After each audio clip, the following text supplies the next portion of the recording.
கல்லு மேல செதுக்கி வச்ச கவிதை இந்த நேசம்.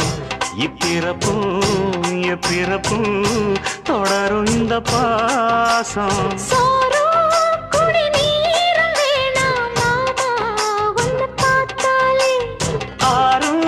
பசியாரும் தானாச மொழி கேட்டாலே ஒன்ன பிரிஞ்சிருக்க தன்னந்தனிச்சிருக்க அம்மம்மாடி அப்பப்பாடி என் மனசு ஒத்துக்காது.